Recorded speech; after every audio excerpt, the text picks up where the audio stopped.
क्या 2027 का चुनाव सिर्फ वोट जोड़ने का खेल होगा या विरोधी के वोट काटने से ही सत्ता का रास्ता निकलेगा? देखिए, उत्तर प्रदेश की राजनीति में इस समय यही सबसे बड़ा सवाल बन चुका है।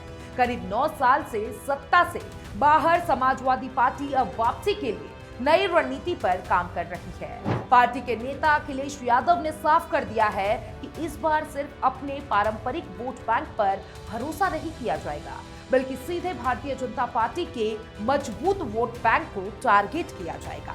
देखिए, अखिलेश यादव समझ चुके हैं कि सिर्फ यादव और मुस्लिम वोट के सहारे चुनाव जीतना आसान नहीं है। 2022 के विधानसभा चुनाव में सपा को करीब 37% वोट मिले थे, लेकिन सरकार बनाने के लिए लगभग 45% वोट की जरूरत होती है। यानी अभी भी पार्टी को करीब 8% वोटों की कमी है। यही वजह है कि सपा ने अपनी रणनीति बदल दी है। अब पार्टी का फोकस सिर्फ अपने वोट बढ़ाने पर नहीं, बल्कि बीजेपी के वोट कम करने पर भी है। और इस नई रणनीति के तहत सपा की नजर 3 अहम समुदायों पर है, यानी कि गुर्जर, निषाद और ब्राह्मण। पश्चिमी उत्तर प्रदेश में गुर्जर समुदाय की मजबूत पकड़ है और कई सीटों पर उनका वोट निर्णायक भूमिका निभाता है।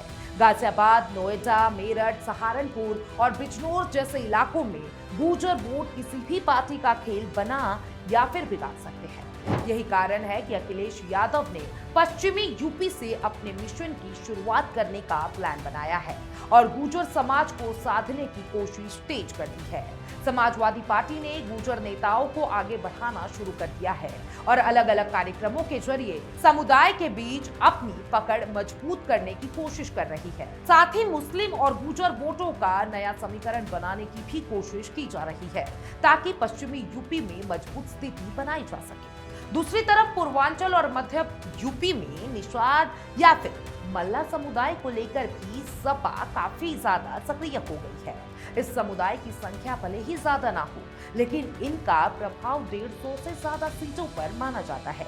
गोरखपुर, वाराणसी, बलिया, मिर्जापुर और भदोही जैसे जिलों में निषाद वोट अहम भूमिका निभाते हैं। इसी को ध्यान में रखते हुए सपा ने फूलन देवी की बहन रुक्मिणी देवी निषाद को संगठन में बड़ा पद दिया है। इसे निषाद समाज को साधने की सबसे बड़ी कोशिश मानी जा रही है और बीजेपी पहले ही इस वर्ग के लिए सहयोगी दलों के जरिए काम कर रही है, लेकिन अब सपा भी उसी वोट बैंक में सेंध लगाने की कोशिश कर रही है। तीसरा और सबसे अहम वर्ग ब्राह्मण मतदाता है। उत्तर प्रदेश में इनकी हिस्सेदारी करीब 8 से 10% है, लेकिन 100 से ज्यादा सीटों पर इनका प्रभाव माना जाता है। पिछले चुनाव में ब्राह्मण वोट बड़ी संख्या में बीजेपी के साथ गया था, जिससे पार्टी को बड़ा फायदा मिला। अब सपा इस समीकरण को बदलने की कोशिश कर रही है।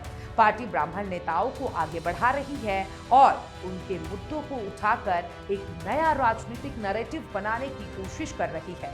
इसका मकसद ब्राह्मण वोटरों के बीच अपनी पकड़ मजबूत करना है। अखिलेश यादव पहले ही MY यानी कि मुस्लिम यादव समीकरण पर निर्भर रहते थे, लेकिन अब उन्होंने इसे बदलकर PDA यानी कि पिछड़ा, दलित और अल्पसंख्यक का फॉर्मूला बनाया है। और 2024 के लोकसभा चुनाव में इस रणनीति से सपा को फायदा भी मिला, लेकिन सत्ता तक पहुंचने के लिए अभी और समर्थन की जरूरत है। अब सपा की पूरी रणनीति इस बात पर टिकी है वो बीजेपी के कोर वोटरों के कितने सेंध लगा पाती है, क्योंकि अगर बीजेपी का वोट शेयर कम होता है तो वही सपा के लिए फायदेमंद बन सकता है। और 2027 का चुनाव इसलिए खास होने वाला है क्योंकि यह सिर्फ पार्टियों के बीच नहीं, बल्कि सामाजिक समीकरणों के बीच भी लड़ाई होगी। अगर सपा अपने इस नए फॉर्मूले में सफल होती है तो उत्तर प्रदेश की राजनीति में बड़ा बदलाव देखने को मिल सकता है। अब सबकी नजर इस बात पर है कि क्या ये रणनीति जमीन पर असर दिखाया पाएगी या फिर बीजेपी अपना मजबूत वोट बैंक बचाने में कायम रहेगी, क्योंकि उत्तर प्रदेश की राजनीति में छोटा सा बदलाव भी बड़े नतीजे दे सकता है। अब आप क्या सोचते हैं 27 के चुनाव के लिए? कमेंट बॉक्स में जरूर बताइएगा कि आप किसको जितवा रहे हैं, समाजवादी पार्टी, भारतीय जनता पार्टी या फिर एक और नाम बसपा। क्या बहुजन पार्टी इस बार फिर से वापसी कर पाएगी, समाजवादी पार्टी वापसी करेगी या फिर योगी बाबा इस बार हैट्रिक लगाएंगे? कमेंट बॉक्स में अपनी राय जरूर दीजिएगा।